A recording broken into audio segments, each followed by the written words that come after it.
कल वाला क्वेश्चन पढ़ो पहले जरा। कल करा तो लास्ट क्वेश्चन, लास्ट से पहले वाला, सेकंड लास्ट क्या था?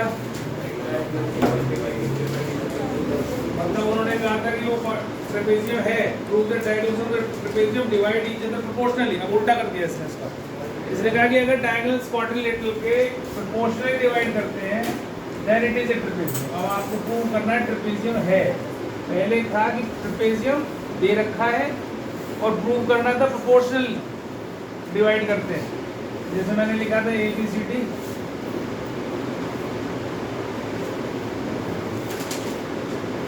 मैंने ये दिया था आपको उस पहले क्वेश्चन में कि CD is parallel to AB, ऐसा दे रखा था उन्होंने, गिवन था। और प्रूव करना था DO upon OB is equal to CO upon OA, ये अपॉन ये इज इक्वल टू ये अपॉन ये प्रूव करना था हमें।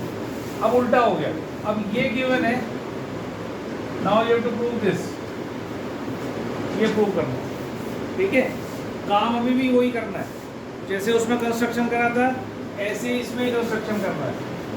यहाँ पर कंस्ट्रक्शन करते हैं, मैंने इसका नाम दे दिया E। ठीक है, तो आपके पास जो दे रखा है उसके हिसाब से ट्राइंगल लो। अब हमें क्या प्रूव करना है? अभी हमने प्रूव ये लिया है, कंस्ट्रक्शन क्या किए? कंस्ट्रक्शन किए draw EO parallel to AB। हमने ये केवल इसके पैरेलल ली है। अगर हम इसको इसके भी पैरेलल दिखा देते हैं तो ये दोनों लाइन आपस में पैरेलल हो जाएंगे और ये ट्रेपेजियम बन जाएगा। समझ में आई बात?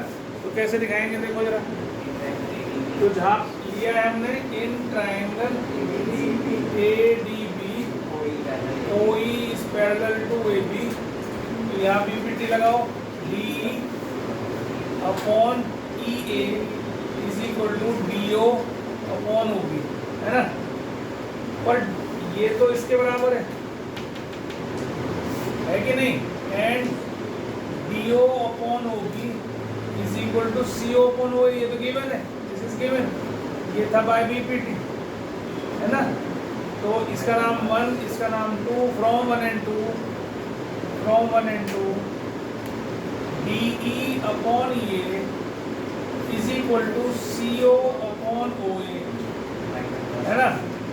अब देखो DE अपॉन EA, अब आ गया CO अपॉन OA। इसके हिसाब से ये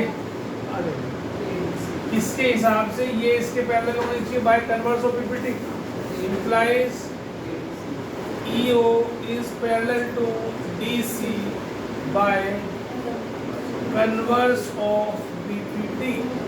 ठीक है, अब EO DC के पैरेलल है, EO is parallel to AB and EO is parallel to DC, implies AB is parallel to DC, so ABCD is a trapezium। ठीक है, उतार लो इसको फटाफट।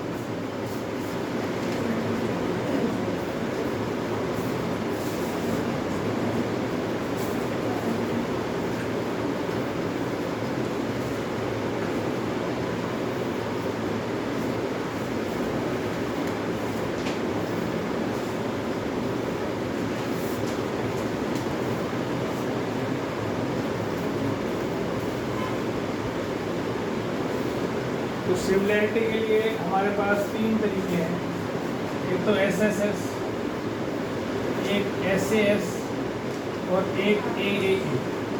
RHS जो है वो कॉन्ग्रुएंसी होगी।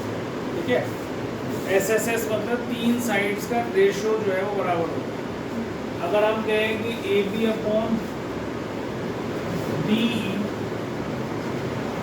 Is equal to BC upon EF is equal to AC upon DF, तो ट्राइंगल्स आर सिमिलर के लिए साइन ये लगाते हैं, ट्राइंगल्स आर सिमिलर DE।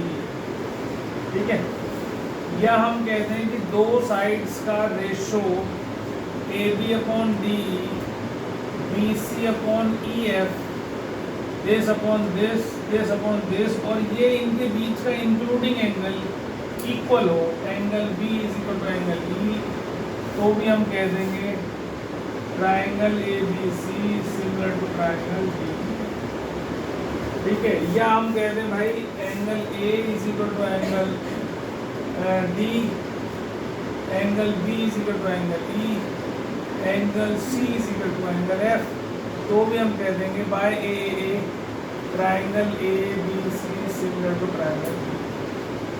ये तीन प्रॉपर्टीज है ए दो, ठीक है, इनसे सिमिलरिटी प्रूव की जाती है।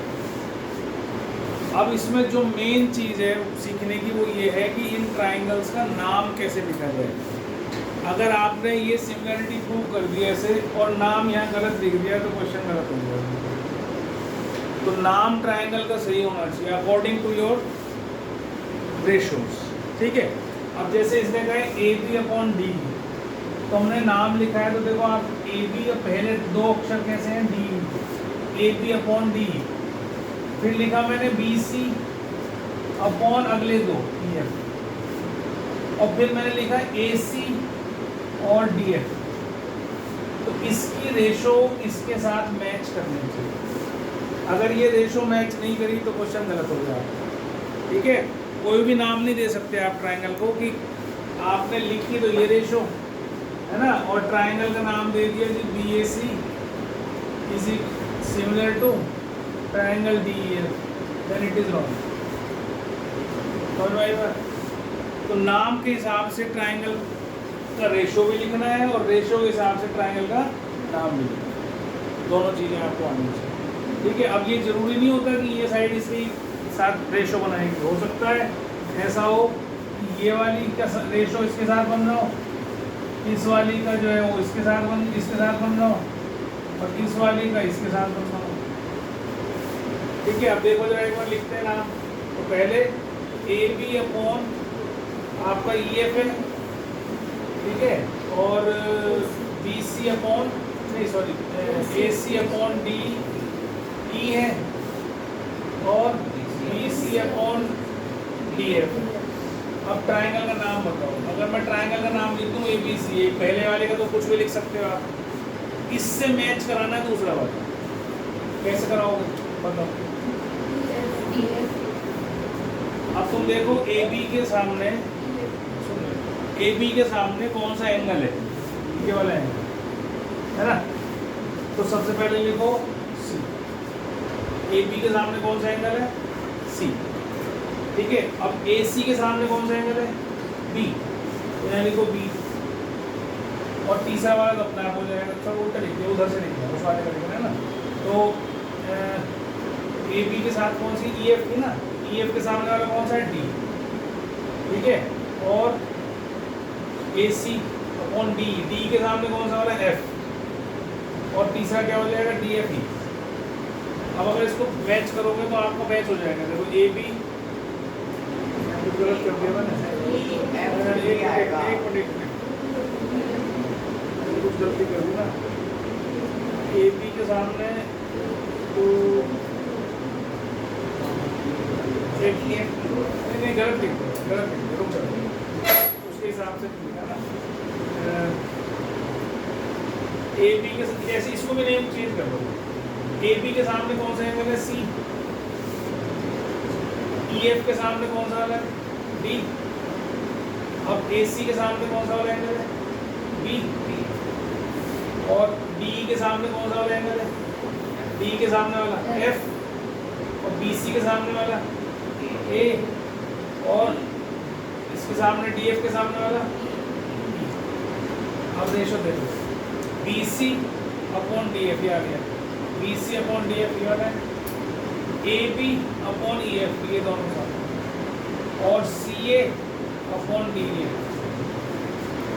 ठीक है। तो इस हिसाब से आप ना इसका नाम दे सकते। जो रेशोज का साइड वो है ना, जो सामने एंगल है वो दोनों की बराबर होंगे। इसके सामने वाली साइड एंगल ये है, और इसका रेशो किसके साथ है ई एफ के साथ, A B upon E F लिखा हुआ है मतलब, तो इसके सामने जो एंगल है वो डी है। तो आप एंगल ए एंगल डी के बराबर लिखो। यहाँ जैसे हमने लिखा एंगल ए और एंगल गलत कर रहे हैं, क्या करते हैं कुछ गलत बता जाता होगा, A B upon E F, A अच्छा सी और डी के बराबर हो गया ना। इसके सामने ये सी है और ई एफ के सामने डी है, ठीक है। और ऐसे ही इसका रेशो इसके साथ है, इसके सामने एंगल है डी बी और इसके सामने एफ, तो जहाँ बी लिखोगे उसके साथ दूसरे वाले में एफ लिखो, ऐसे तीसरा वाला एंगल अपना दो। इस तरीके से इसकी नेमिंग करनी है। नेमिंग सबसे इंपॉर्टेंट है, नेमिंग अगर गलत हो जाएगी क्वेश्चन नहीं होंगे। किसी भी साइड से कहीं से शुरू करो, ये जरूरी नहीं कि इसका नाम पहले लिखो, इसका नहीं लिखो, इसका लिख लो उसको बाद में।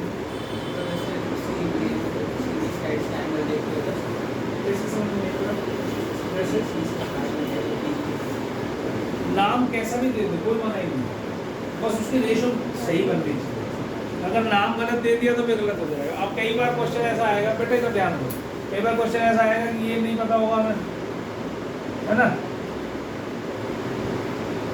अब ये कुछ नहीं पता मुझे, रेशो के बारे में कोई ज्ञान नहीं। ये 1 ये 2 के बराबर है, ठीक है। ये 3 ये 4 के बराबर है, ये 5 ये 6 के बराबर है, ठीक है। तो आप नाम देना शुरू करो। मान लो मैंने 1 से ही शुरू करा है, ट्राइंगल बी, दूसरा नाम इसके साथ कौन सा है ई, तो यहाँ सिमिलरिटी बनाओ और नाम लिखो ई। अब ये 3 जो है बी सी, 3 किसके बराबर है 4 के, तो डी, और तीसरा तो अपने आप ही बराबर हो जाता है, बी सी अगर ए है तो ई डी एफ हो जाएगा। समझ में आ गई बात। तो इस प्रकार से आप सिमिलरिटी लिखेंगे। नाम लिखना बहुत इंपॉर्टेंट है, यही सबसे ज़्यादा प्रैक्टिस मांगता है नाम, इसमें गलती हो जाती है, इससे क्वेश्चन और नहीं होता है। जब ये लिख दिया आपने, अगर मान लो 2 एंगल दे रखे हैं तो ये दे दिया, तो अब नाम देने के बाद B C upon E D ratio क्या बन गया, B C upon E D is equal to 2 अगले 2 C A upon D F, अगले 2 B A upon E F, ये रेशो है। अब बाई चांस आपने नाम गलत लिख लिया, रेशो प्रूव करना कुछ और है, आएगा कुछ और। तो नेमिंग इज मोस्ट इंपॉर्टेंट। इस चैप्टर की काम ही सारा नेमिंग का है और कुछ है ही नहीं इसका। बहुत ही सिंपल चैप्टर है वैसे, बस यही पहचानना होता है कि मुझे क्या क्या चीज़ दे रखी है और कैसे मैं इसको सिमिलर कर सकता हूँ। तो 2 एंगल अगर इक्वल हो जाए तो भी सिमिलर हो जाता है, क्योंकि तीसरा एंगल तो ऑटोमेटिकली एंगल सम प्रॉपर्टी से बराबर हो गई। 180 होता है सबका, 2 एंगल पता है कि भाई ये और ये बराबर है दोनों, ये वाला इससे बराबर है, ये वाला इसके बराबर है, ये वाला, तो इसका मतलब क्या हो गया, 2 एंगल बराबर हो गए, तीसरा एंगल तो 180 में से माइनस होकर बराबर हो गया होगा। तो ए क्राइटेरिया से भी आप कर सकते हैं, या फिर तीनों साइड की रेशो बराबर हो, या ये एस वाला हो। ये 3 ही प्रॉपर्टी आपको लगानी है इसके अंदर, चौथी प्रॉपर्टी इसके अंदर नहीं है। कॉन्ग्रुएंसी जो हमने करी थी वो भी यूज होगी कहीं कहीं, तो उसमें ए नहीं होता है, कॉन्ग्रुएंट जो है वो ए से नहीं होता है, एस से होता है, एस से होता है, RHS से होता है, और AAS से या AAS या ASA जिससे भी चाहो। ये प्रॉपर्टीज लगती थी कॉन्ग्रुएंसी के लिए, पर यहाँ साइड्स बराबर होती थी, ठीक है। कॉन्ग्रुएंसी और सिमिलरिटी में ये अंतर है कि कॉन्ग्रुएंसी में size of triangle will be same, बिल्कुल एग्जैक्ट फोटोकॉपी होगी इसकी। कॉन्ग्रुएंट कब होता है, जब एक चीज़ की फोटोकॉपी दूसरे सामने चिपका दी है, तो ये कॉन्ग्रुएंट कहलाती है। अगर अब इसमें सिमिलरिटी में क्या है, एक छोटी सी फिगर बड़ी फिगर के सिमिलर हो सकती है। जैसे मैंने ताजमहल का एग्जाम्पल तो बोल दिया है, तो छोटे छोटे प्रोटोटाइप मिलते हैं उसके, छोटे छोटे बिल्कुल ताजमहल जैसे होते हैं, जितना बड़ा ताजमहल है उसके जैसे ही बनते हैं, ठीक है। तो सिमिलर हैं वो, दे आर नॉट कॉन्ग्रुएंट, ठीक है। तो ये चीज़ ध्यान रखनी है। तो ये कॉन्ग्रुएंसी भी कई कई जगह यूज हो जाती है, तो इसलिए इसको भी याद रखना है, बोलना नहीं, ठीक है। अब हम इसके क्वेश्चन करेंगे, समझ में आ गया ना सबको। तो ये पहले बस तीनों लिख लो, SSS SAS और AA। इस पर रेशो लिखना है, कॉन्ग्रुएंसी में इक्वल्स टू लिखते हैं, बस ये ध्यान रखना है कि SAS SSS और AA।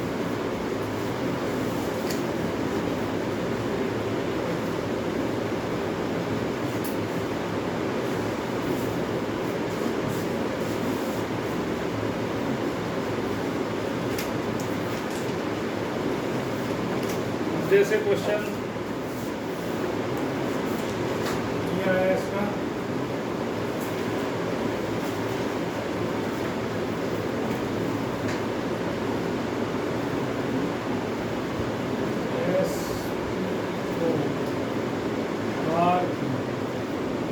ट्रायंगल बेस में similar to triangle R O Q, prove करना है P S parallel to Q. ये हमें प्रूव करना है, बहुत सिंपल क्वेश्चन है। दो ट्राइंगल सिमिलर दे रखे हैं, तो पहले इनसे ये देख लो कि कौन सा एंगल किसके बराबर है। तो P लिखा हुआ है तो P R के इक्वल है, दे रखा है। तो P वाला एंगल किसके बराबर है, R के। O तो कॉमन है ही क्योंकि वर्टिकली ऑपोजिट है, और S जो है वो Q के इक्वल है, ये वाला एंगल। तो अगर ये वाला एंगल ये Z बना रहा है, अगर ये एंगल बराबर इस एंगल के हो या ये एंगल इस एंगल के बराबर हो तो ऑल्टरनेट एंगल्स होते हैं। कल बताया था मैंने कि जब दो पैरेलल लाइंस हो और ये ट्रांसवर्सल डाल रखा हो तो ये वाले दो एंगल्स जो हैं ये these are two alternate angles. अगर ये दोनों बराबर हो जाते हैं तो ये लाइन पैरेलल होंगी, और अगर ये लाइन पैरेलल है तो ये एंगल बराबर होंगे। तो ये दोनों चीज़ें वाइस वर्सा चलती हैं, ठीक है। अब यहाँ पर ये बराबर इसके दे रखा है, ये Z बन रहा है, ऐसे ये Z भी बन रहा है, ये वाला इसके बराबर है। तो इसका मतलब क्या हो गया, this line is parallel to this line because they both are alternate. समझ में आगे बात, उसको लिखो, ये नाम डाल दिया करो 1 2 3 4। तो आप लिख दो angle 1 is equal to angle 2, angle 3 is equal to angle 4, alternate angles, therefore implies PS is parallel to, बस इतना ही लिखना है इसको, ठीक है।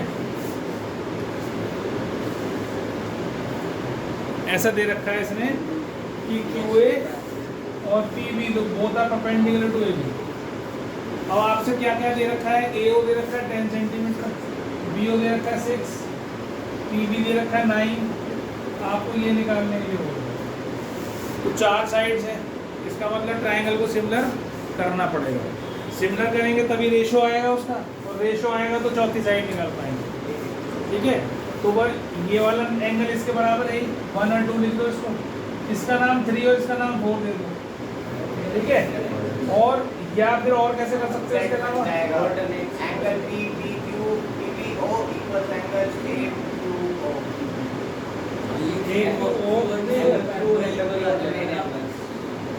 तो ये लाइन है परपेंडिकुलर और ये ट्रांसवर्सल समझो।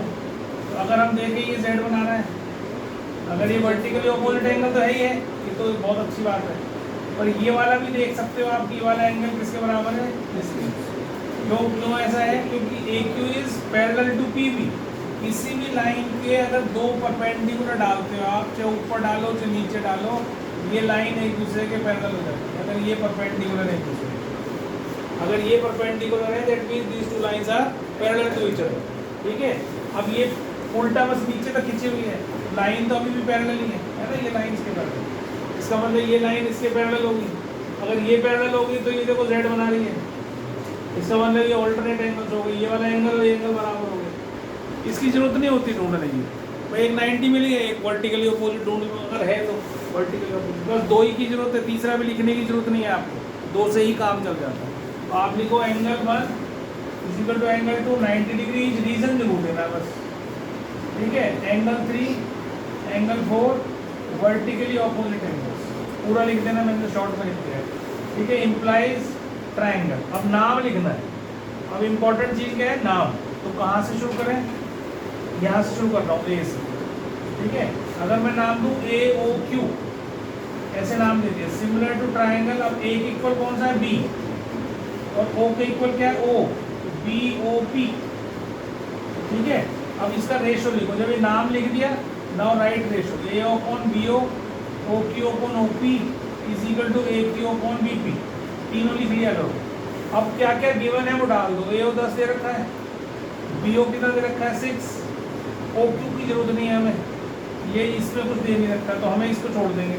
AQ क्या दे रखा है हमें, नहीं AQ निकालना है, और BP कितना दे रखा है 9। अब आपको ये निकालना है तो 3 2 6 3 3 9 2 5 10, इसको इधर क्रॉस मल्टीप्लाई करो, AQ कितना आ गया 13। समझ में आया है? ऐसे इनको सिमिलर करना है। नाम अगर देखो गलत लिख लेते हैं हम तो हमारा रेशो भी कुछ और, ये वैल्यू भी कुछ और आ जाती है ना। नाम लिखना इंपॉर्टेंट है, बस एंगल पकड़ लो या साइड की रेशो पकड़ लो, उसी से आपको नाम लिखना। जो साइड्स की रेशो हम लिखते हैं, दोबारा बता रहा हूँ, जैसे मान लो मैंने इसको लिखा, ये नाम लिखा ट्राइंगल AQO और एक लिखा BPO। मान लो ये नाम, दो ट्राइंगल सिमिलर है ना, ये पता नहीं मुझे सिमिलर है। अब इसके सामने वाला एंगल कौन सा होगा, कैसे पता चलेगा कौन सा एंगल इसके सामने? मान लो सब छोड़ दो इसको, छोड़ दो, ये गलत बता रहा हूँ। अगर मान लो रेशो दे रखी हो आपको, AQ/BP इज इक्वल टू क्या था, AQ/BP is equal to AO upon, मान लो BO, ऐसे ही।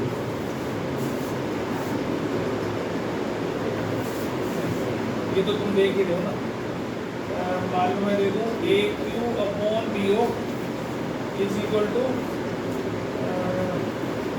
OQ/BP। मान लो ऐसे दे दो, कोई ट्राइंगल दे दो, तो तुम्हें पता कैसे चलेगा कि ये इसके सामने कौन सा एंगल है? ये रेशो दे रखा है, ठीक है। और AQ/BO और OQ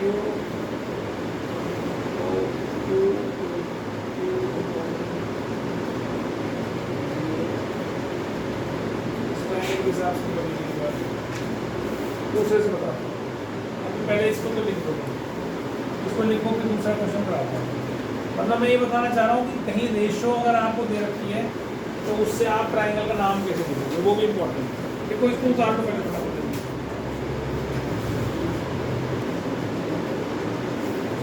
अब इसमें क्या दे रखा है कि ADE, ये वाला एंगल, ये वाला इस एंगल के बराबर है, एंगल B, ये वाला एंगल 1 2 3।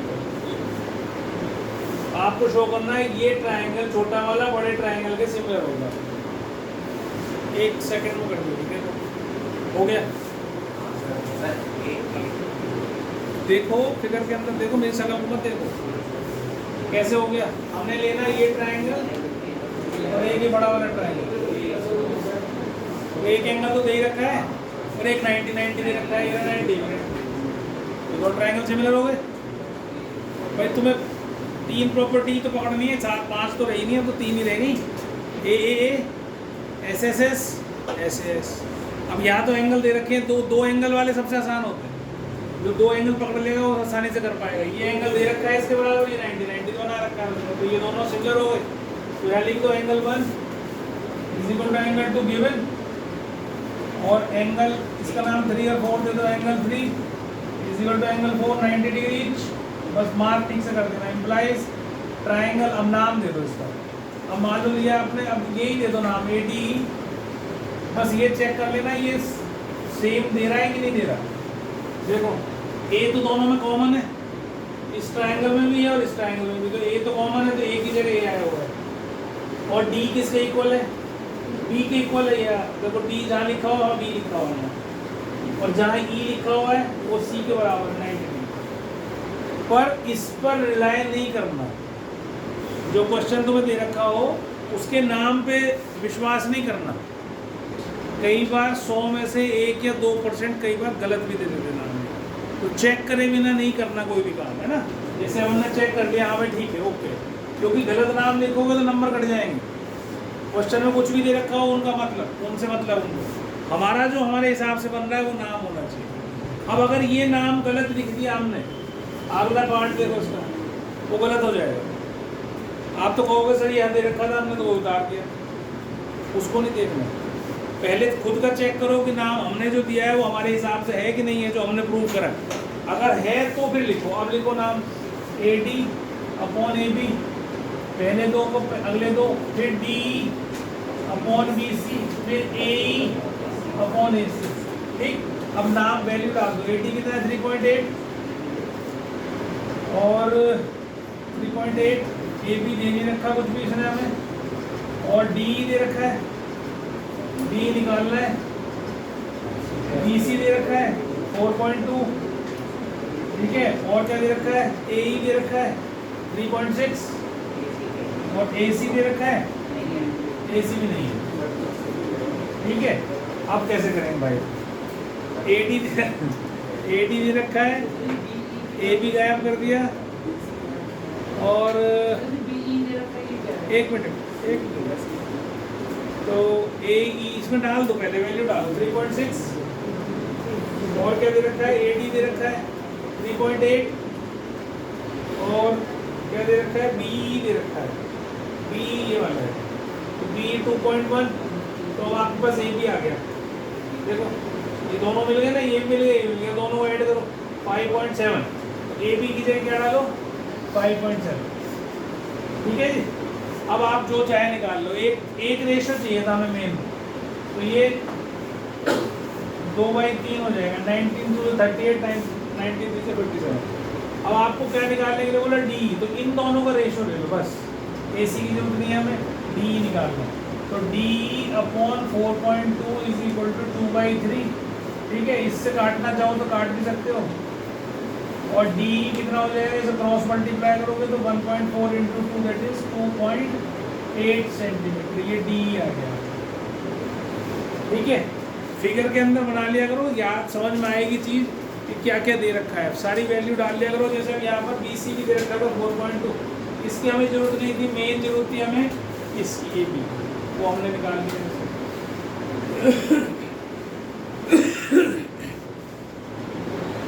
सबसे इम्पोर्टेंट चीज़ ये है कि पहले ये ढूंढना है कौन सा ट्राइंगल लेना है सिमिलर करने के लिए। और ट्राइंगल तो ये भी बन रहा है, ये भी बन रहा है, ये भी बन रहा है, ये भी बन रहा है, ये बड़े भी बन रहे हैं, ये वाले, ये बड़े वाले भी बन रहे हैं, कौन सा लूँ मैं? तो जो ये गिवन है कंडीशन, इसके हिसाब से आपको चूज करना है, इसके हिसाब से।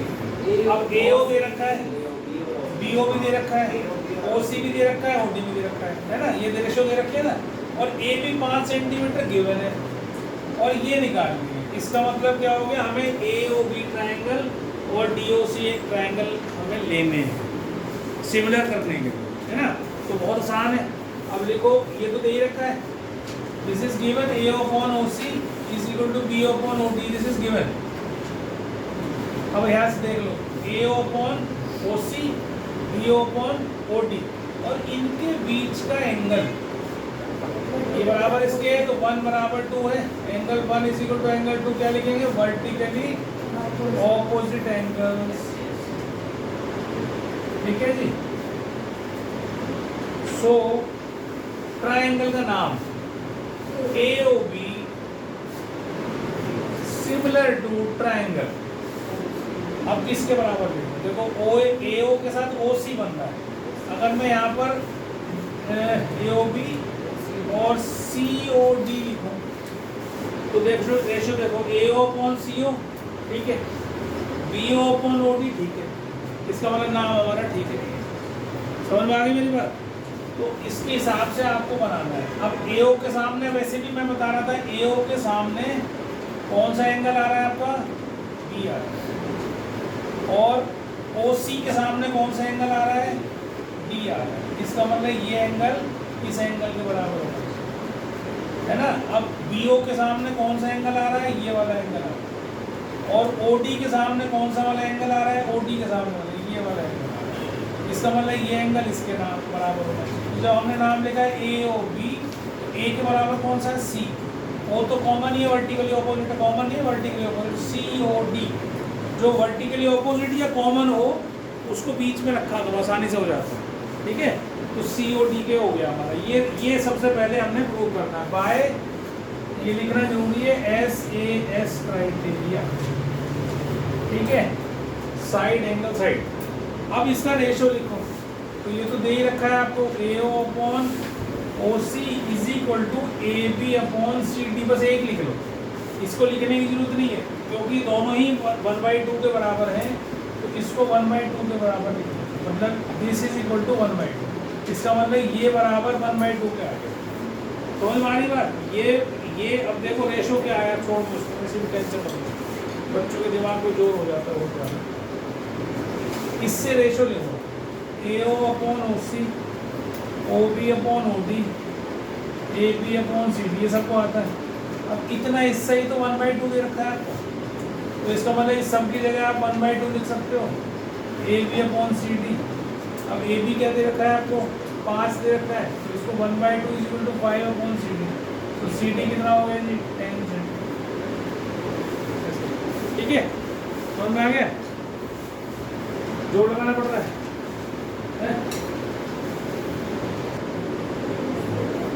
बस यही पकड़ना होता है तुम्हें कि दो एंगल कोई दिख रहे हैं इसमें, ये वाला कॉमन है दोनों में और ये 1 2 के बराबर है, तो ट्रायंगल सिमिलर ही करना था इसमें।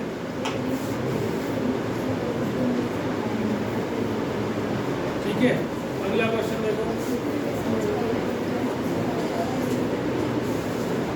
अगला क्वेश्चन है कि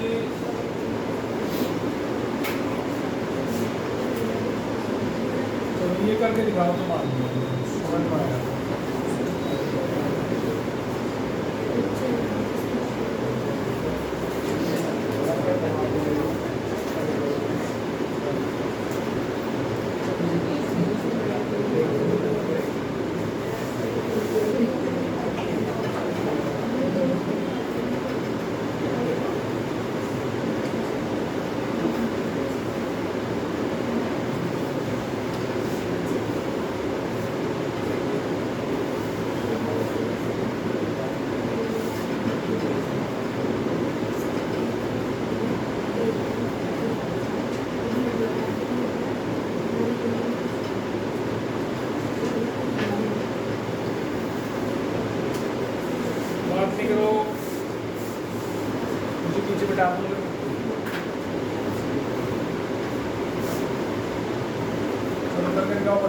QT upon PR QR upon QS के बराबर है और एंगल 1 एंगल 2 के बराबर है। आपको ये प्रूव करना है, करो ट्राई करो।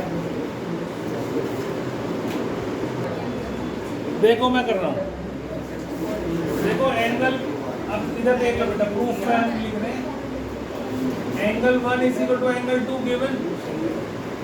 इससे क्या इंप्लाई कर सकते हैं? PQ is equal to PR। ये दोनों बराबर है, ये साइड इसके बराबर है क्योंकि ये एंगल 1 एंगल 2 के इक्वल है। अब ये गिवन है आपको QT upon PR is equal to QR upon QS, this is given. ठीक है, अब ये आप क्या करो, PR की जगह PQ लिखो, QT अपॉन PR की जगह PQ is equal to QR upon QS। यहाँ रीजन दे दो, PQ is equal to PR given. ठीक है, ऐसे लिख दो। और इसके बाद आप देखो, इधर ध्यान दो, ये दो छोटे ट्रायंगल हमें और बड़ा ट्रायंगल सिमिलर करना है। अब इसको तो तुम भूल जाओ, ये तो तुम्हारे लिए खत्म हो गए। अब ये दो ट्रायंगल बच गए, छोटे वाले और बड़ा वाला। अब ये अपॉन ये दे रखा है तुम्हें, देखो QT बड़ा वाला अपॉन PQ और ये पूरा QR अपॉन QS और इनका including angle. Angle 1 is equal to angle 1 common दे रखा है। So YSAS triangle PQS is similar to PQR। यही लाना था, आ गया। ठीक है, देखिए फिगर के अंदर क्या दे रखा है? ADC या टू ऑल्टीट्यूड, ऑल्टीट्यूड और परपेंडिकुलर एक ही बात है। ठीक है, AD और C इस ट्रायंगल ABC के ऑल्टीट्यूड है। 3 ऑल्टीट्यूड डाले जा सकते हैं किसी भी ट्रायंगल के, किसी भी वर्टेक्स से डाल सकते हो, A से डाल सकते हो, C से डाल सकते हो, B से भी डाल सकते हो, कोई भी ऑल्टीट्यूड डाले जा सकते हैं ना। आपको प्रूव करना है AEF। AEF कहाँ है? AEF तो यहाँ बोल गया, AEF ये ट्रायंगल छोटा वाला और CDF ये वाला सिमिलर होंगे। बहुत आसान है, देखते ही हो जाएगा। AEF CDF हो गया ना। देखो ये 90 ये 90 और ये वर्टिकली ऑपोजिट, बहुत आसान है। अब मैं इसको लिख नहीं रहा हूँ, अपने आप लिखना, इसका नाम दे दो 1 2, अपने आप लिख लेना। अब अगला वाला डिस्कस कर रहे हैं, सेकेंड वाला ABD। कौन सा है ABD? ABD ये वाला, ये भी 90 है। ABD और CBE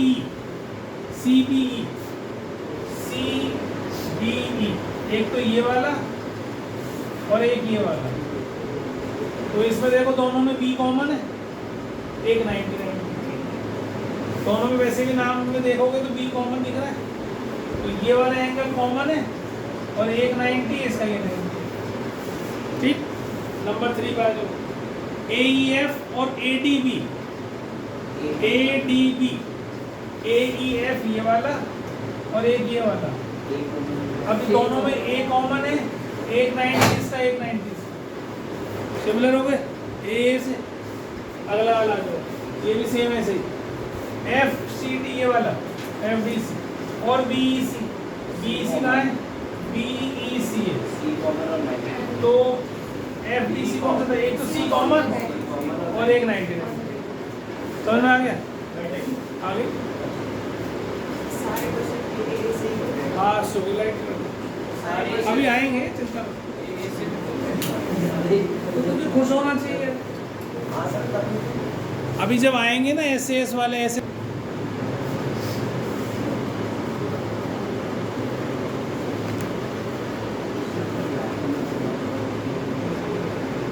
ठीक है, A जो है वो A और F है और ये एंगल बाइसेक्टर है, ACB का एंगल बाइसेक्टर है BCD, मतलब ये वाला एंगल और ये वाला एंगल बराबर है, और ऐसे ही ये वाला एंगल इस एंगल के बराबर है, ऐसा गिवन है ना। इसका नाम दे दो 1 2, इसका नाम दे दो 3 4, तो 1 जो है वो 2 के बराबर है, 3 जो है वो 4 के बराबर है, ऐसा गिवन है। और साथ में ये भी गिवन है कि ये ट्राइंगल ABC FEG के सिमिलर भी है, ये भी गिवन है। बड़ा ट्राइंगल जो है दूसरे बड़े ट्राइंगल के सिमिलर है। आपको निकालना है DCA, DCA कौन सा है, DCA मतलब ये वाला, और HGF मतलब ये वाला, ये दोनों ट्राइंगल सिमिलर होंगे, ये आपको बताना है। कैसे करोगे, बहुत सिंपल है, एकदम सिंपल, एक 2 लाइन में। Angle 1 is equal to angle 3, क्यों, ABC FEG के बराबर है, इससे ये तो हमने कर लिया, लिख लिया। अब हमें प्रूव करना है ADC ये वाला ट्राइंगल और FHG ये वाला ट्राइंगल, ये हमें सिमिलर प्रूव करके दिखाना है। तो अब ये कंडीशन है ना हमारे पास, तो इससे लिखो पहले AC अपॉन, अब आपको लेना है इस ट्राइंगल को, तो AC अपॉन FG तो दे रखा है ना, ये तो दे रखा है, और AB अपॉन FE भी दे रखा है। ध्यान से देखना, उतारने मत लग जाना, उतारा मत करो, क्वेश्चन को समझा लो। AC अपॉन FG दे रखा है, अब ये 2 ट्राइंगल है, ये वाला और ये वाला, तो इसके ट्राइंगल से साइड कौन कौन से हमारे पास गिवन है, रेशो AC FG वाला रेशो है हमारे पास, ये रहा AC, और इस साइड का चाहिए मुझे, तो ये पूरी साइड का दे रखा है FE का, AB अपॉन। अब आप इसको क्या करो, हाफ से मल्टीप्लाई, हाफ से मल्टीप्लाई, ऊपर नीचे, तो हाफ ऑफ AB, मीडियन क्या होता है, जो साइड को 2 बराबर हिस्सों में काट दे। मीडियन क्या होता है, ऐसी लाइन जो किसी भी साइड को 2 इक्वल हिस्सों में, इक्वल पार्ट्स में काट दे। तो इस हाफ AB की जगह लिख दो AD, और उसकी जगह लिख दो FH, हाफ FE की जगह। अब इससे हमारे पास क्या आ गया, AC upon FG is equal to AD upon FH आ गया। और हमें क्या दे रखा था भाई, एंगल A एंगल F के बराबर गिवन है हमें पहले से ही, ये गिवन है, देखो एंगल A एंगल F के बराबर, क्योंकि ये ट्राइंगल सिमिलर है, A F के बराबर है, and angle A is equal to angle F। अब ये दोनों इंक्लूडिंग साइड्स, देखो this upon this, this upon this के बीच का ये एंगल है। अगर मैं इस एंगल को लिख दूंगा तो नंबर नहीं मिलेंगे, 0 मिलेगा, या इसको लिख दूंगा तो गलत हो जाएगा, ठीक है। इंक्लूडिंग एंगल, 2 साइड्स का रेशो लिखा है, तो उसके बीच वाला एंगल होना चाहिए, ये एंगल है, ठीक है। तो यहाँ लिख दो angle A is equal to angle F, ये गिवन है। सो बाय SAS ट्राइंगल नाम दे रखा है उसने ADC similar to FHG, check कर लेना, नाम ठीक है, मैंने चेक कर लिया, तो कर दिया करो फिर भी, है ना। अब यहाँ देखो ये AC अपॉन FG आ रहा है, देख लो नाम से, AC अपॉन FG है, हाँ ये है, AD ये रहा, अपॉन FH ये रहा, तो इसका नाम 2 रेशो ठीक हो गए, तीसरा भी अपना भी ठीक हो गया। तो ये आ गया आपके पास। इससे अब ये अगला ये प्रूव करना है, ठीक है। अब इससे कैसे लिखेंगे, इससे डायरेक्ट नहीं हो रहा है, इससे ये डायरेक्ट नहीं हो रहा है, क्योंकि इसमें AB और FE तो है ही नहीं है ना। तो देखो क्या करेंगे, इसका रेशो लिखो, AD upon FH is equal to DC upon HG is equal to AC upon FG। आपने प्रूव क्या करना है, CD अपॉन GH। CD मतलब लिख दिया ना मैंने, ये BC की जगह CD लिख दिया, हाँ, DC ठीक है, DC अपॉन HG और AC अपॉन FG ये लिख दिया। तो इसमें ये पार्ट तो है हमारा, है ना, पर हमें चाहिए AB अपॉन FE और हमारे पास AD अपॉन FH भी है, तो इसे ट्वाइस कर दो। वहाँ हाफ करा था, ये दुगना कर सकता हूँ ऊपर नीचे, सेम मल्टीप्लाई, तो ट्वाइस AD कितना हो जाएगा, AB, और ट्वाइस FH कितना हो जाएगा, FE। ठीक है, इम्प्लाई करके लिख देना, is equal to DC upon HG। Second part हो गया। थर्ड पार्ट में बिल्कुल सेम जो इसमें करा वही थर्ड पार्ट में, फर्स्ट वाले पार्ट की तरह ही थर्ड वाला पार्ट करना। अब हमें क्या ट्रायंगल, ये वाला ट्रायंगल इस ट्रायंगल के सिमिलर, तो रेशो आपने ले रखी है। अब यहाँ रेशो कौन सी लोगे, ये वाला पार्ट जिसमें BC आ रहा है, BC और AB वाला, ये दोनों पार्ट लेना है इसके लिए, ये दोनों। जैसे इसमें हमने क्या क्या लिया था, AC और ये वाला लिया था, ये वाला और ये वाला। अब इसमें ये और ये लेना, क्योंकि हमारी साइड कौन सी आएंगी इस ट्रायंगल की, एक तो BC आएगी, एक GE आएगी, एक EF आएगी और एक AB आएगी। तो AB का हाफ कर देना, तो उसकी जगह HE लिख देना, इसका हाफ कर दोगे, ठीक है। तो कुछ गलत बोल दिया नहीं मैं,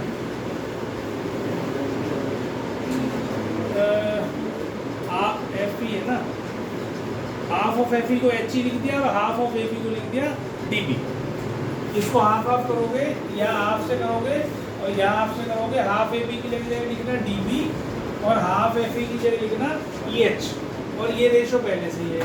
और एक ये वाला एंगल आपको ऑलरेडी गिवन है, ये इसके बराबर है, क्योंकि triangles are similar to each other. बेटा बात नहीं करोगे, ये सिमिलर टू ईच अदर, तो ऐसे ऐसे ये भी ट्रायंगल सिमिलर।